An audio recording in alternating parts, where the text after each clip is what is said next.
Some folks are out in these streets mad that elves, mermaids and dragon-fighting lords are being portrayed by people of color on Hollywood's big and small screens. Let that sink in for a minute. Elves, mermaids, dragon-fighting lords. Certainly not a bridge too far. But let's not ruin the important business of fairy tale creatures, fantasy battles and underwater princesses with black actors. The very people who constantly ask, does everything have to be about race? Are the ones making it so. We talk about race because racism exists in America, subtle and overt, from glitzy Hollywood productions to neighborhood Walmart stores. The most recent iteration is the concern about white erasure in Hollywood being pushed by the country's woke mob. Humor column, oh, for Middle-earth's sake, Terry self-diversity in the rings of power. What's next? Steve Toussaint, who plays Lord Corlys Velaryon in the Game of Thrones prequel House of the Dragon, said he was racially abused on social media following the character's debut.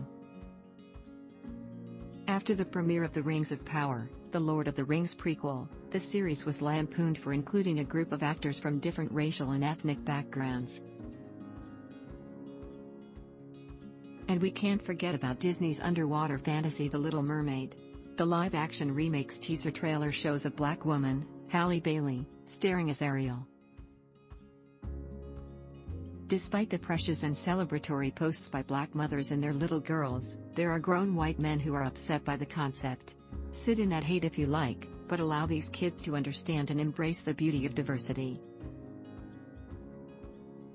Please give them a chance to put to bed the racist vitriol some want to inflict on new generations.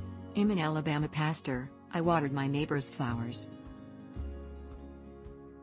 What made me a suspect? It was no surprise then, that comedian and late-night host Jimmy Kimmel was being dragged Tuesday for his role in overshadowing Hollywood's newest darling, Kenta Brunson, as she tried to celebrate the biggest win of her career. Some called it white privilege. I just call it stupid.